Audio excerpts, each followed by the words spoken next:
Haleluya, puji Tuhan, salam sejahtera Bapak Ibu, Saudara-saudari, keluarga GPD LSAD Magelang, dimanapun Bapak Ibu Saudara berada, Tuhan Yesus memberkati kita semuanya.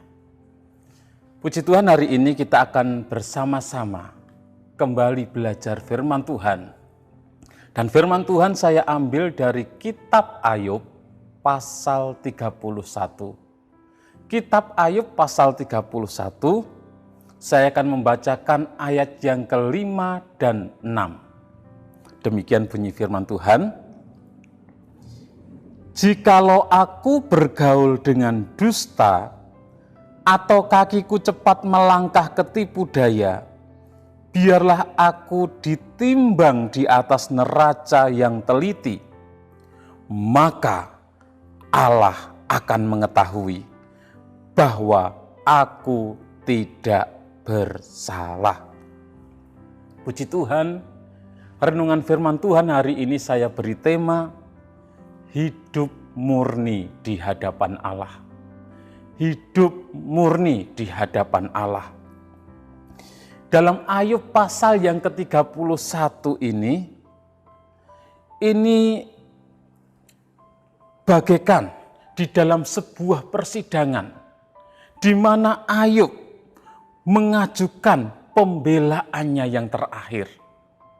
Kita sudah membaca di dalam ayat 5 dan 6 dikatakan bahwa biarlah aku ditimbang di atas neraca yang teliti. Maka Allah akan mengetahui bahwa aku tidak bersalah. Inilah pembelaan Ayub terhadap apa yang dia alami. Pembelaan Ayub terhadap tuduhan dari sahabat-sahabatnya. Dia berkata, aku tidak bersalah. Dalam pasal 31 ini memberikan gambaran tentang identitas diri Ayub. Setelah melewati pergumulan yang panjang di tengah-tengah penderitaannya. Dan juga berhadapan dengan teman-temannya, dengan sahabat-sahabatnya.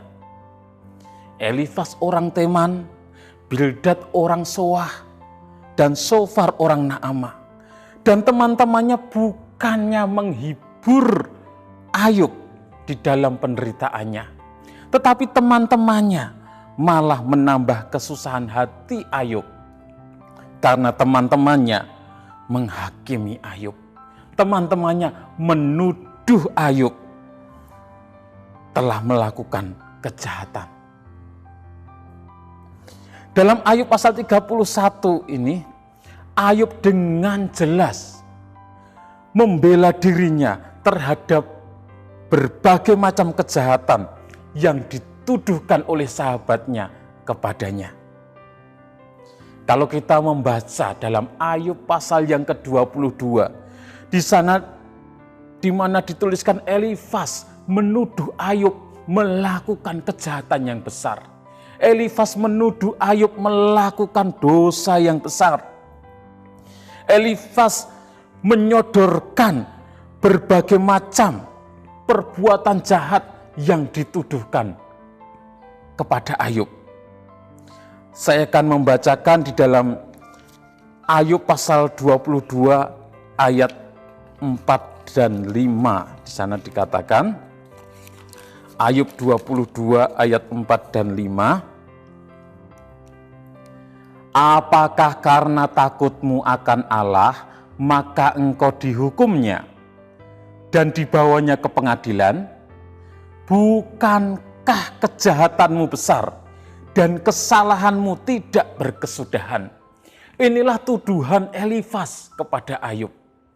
Elifas menuduh Ayub melakukan kejahatan yang besar, melakukan dosa yang besar, melakukan kesalahan yang tidak berkesudahan. Dan kalau kita membaca di dalam Ayub pasal yang ke-22 ayat 6 sampai 10 dan seterusnya, Di sana Elifas menuduh Ayub melakukan berbagai macam kejahatan. Saya bacakan ayat 6 sampai yang ke-10 di dalam Ayub pasal 22 demikian. Karena dengan sewenang-wenang engkau menerima gadai dari saudara-saudaramu dan merampas pakaian orang-orang yang melarat. Orang yang kehausan tidak kau beri minum air, dan orang yang kelaparan tidak kau beri makan. Tetapi orang yang kuat dialah yang memiliki tanah, dan orang yang disegani dialah yang mendudukinya. Janda-janda kau suruh pergi dengan tangan hampa, dan lengan yatim piatu kau remukkan. Itulah sebabnya engkau dikelilingi perangkap dan dikejutkan oleh kedahsyatan dengan tiba-tiba. Dan selanjutnya, itulah tuduhan-tuduhan dari Elifas. Menuduh Ayub melakukan kejahatan. Menuduh Ayub tidak mempedulikan kepada orang-orang yang susah, kepada janda, kepada anak yatim.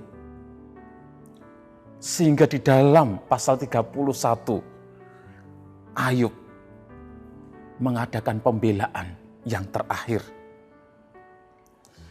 Satu demi satu, Ayub menguraikan segala tuduhan yang negatif yang ditujukan kepadanya untuk membersihkan nama baiknya.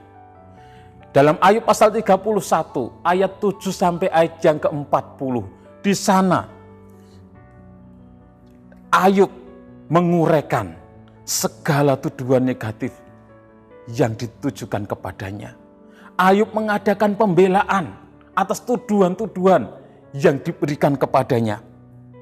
Ini menunjukkan bahwa Ayub bukan saja bertindak baik, tetapi Ayub bertindak melebihi standar kebaikan yang dituntut oleh masyarakat. Di dalam ayat 7 sampai 12, Ayub pasal 31 ayat 7 sampai 12, Ayub menjaga perbuatannya. Ayub menjaga hatinya tetap bersih. Bapak Ibu Saudara bisa membaca sendiri. Karena waktu yang singkat saya tidak bisa membacakan ayat-ayat ini. Juga di dalam Ayub pasal 31 ayat 13 sampai yang ke-15.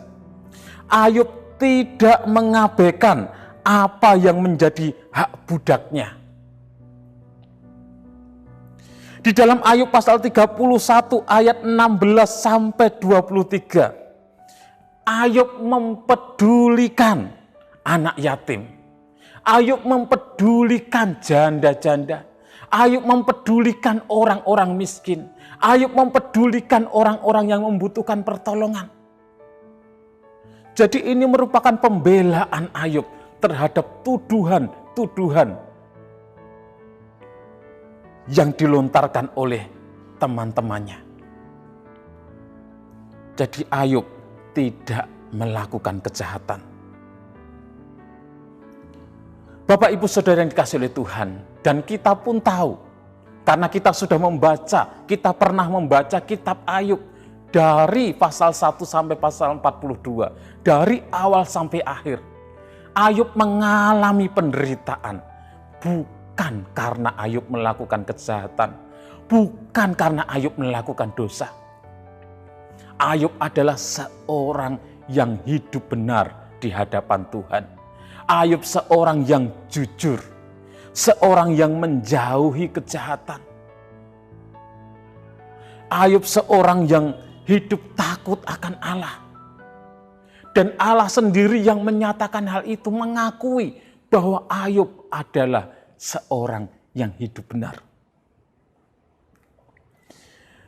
Namun ketika kita memperhatikan kehidupan dari Ayub,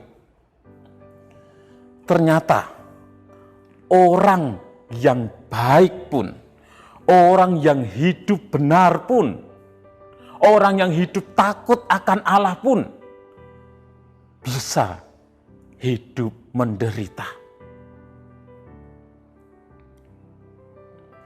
Bahkan kalau kita melihat, kita membaca kehidupan dari Tuhan Yesus Kristus, di mana Tuhan Yesus mati untuk menebus dosa kita. Yesus juga selalu melakukan hal yang baik. Yesus selalu melakukan hal yang benar. Yesus tidak pernah melakukan kejahatan sedikit pun. Yesus tidak pernah berdosa. Yesus tidak pernah melakukan kesalahan sedikit pun. Tetapi dia juga menderita. Bahkan sampai mati di atas kayu salib. Bapak Ibu Saudara yang kasih Tuhan. Jadi apa yang kita lihat dengan mata jasmani ini bukan ukuran mutlak atas iman dan kualitas hidup seseorang. Jadi apa yang kita lihat dengan mata jasmani itu bukan ukuran mutlak atas iman seseorang. Bukan ukuran mutlak atas kualitas kerohanian seseorang. Kalau ada seseorang yang mungkin hidupnya diberkati Tuhan, usahanya sukses berkembang, dan lain sebagainya, hidupnya sehat baik-baik saja. Itu bukan ukuran mutlak bahwa orang itu hidup takut akan Tuhan.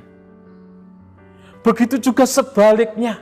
Kalau ada orang yang hidupnya menderita, mengalami malapetaka demi malapetaka, hidupnya mengalami kesusahan demi kesusahan, itu bukan ukuran mutlak bahwa orang itu pasti hidupnya dalam dosa, pasti hidupnya dalam kejahatan sehingga mengalami penghukuman Tuhan. Bukan. Bapak Ibu Saudara yang kasih Tuhan, ketika kita melihat orang yang hidupnya sukses ataupun hidupnya dalam penderitaan, kita tidak bisa menilai iman seseorang dari apa yang kita lihat. Tapi yang penting bagi kita, yang terpenting dalam hidup kita adalah kita harus selalu menjaga hati kita supaya tetap murni di hadapan Tuhan.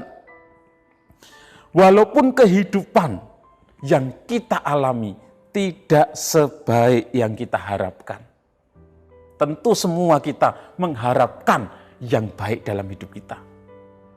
Tetapi seandainya kita mengalami penderitaan, mengalami hal yang tidak baik dalam hidup kita, yang penting adalah kita harus tetap menjaga hati kita tetap murni di hadapan Allah. Kita tetap melakukan yang benar. Kita tetap hidup takut akan Allah. Kita tetap beriman dan percaya kepada Allah. Itu yang harus kita lakukan. Puji Tuhan. Tuhan memberkati Bapak Ibu Saudara. Tuhan memberi kekuatan kepada kita untuk kita tetap menjaga hati kita supaya tetap murni di hadapan Allah. Hidup murni, hidup kudus, hidup benar di hadapan Tuhan. Mari kita berdoa. Terima kasih Tuhan buat firman-Mu yang menjadi kekuatan bagi kami. Firman-Mu yang menjadi tuntunan bagi kami. Bahwa kami sebagai umat-umat-Mu harus menjaga hati kami untuk tetap murni di hadapan-Mu. Kami harus tetap hidup takut akan Engkau. Harus tetap percaya beriman kepada Engkau. Apapun yang kami alami, apapun yang kami hadapi, kami mau tetap setia kepada Engkau. Karena Engkau Allah yang sudah menyelamatkan kami. Allah yang sudah menebus kami. Engkau Allah yang selalu baik bagi kami. Allah yang selalu ada bersama dengan kami untuk menopang kami, memberi kekuatan dan kemenangan kepada kami. Terima kasih Tuhan. Tuhan, bawalah kami keluarga GPDI El Shaddai Magelang terus lebih dekat kepadamu. Terima kasih karena Engkau juga mau dekat kepada kami. Kiranya kami dapat lebih mengenal kebenaran tentang Engkau. Karena sesungguhnya Engkau dekat pada setiap orang yang berseru kepadamu. Di dalam nama Tuhan Yesus Kristus kami doa bersyukur. Haleluya. Amin.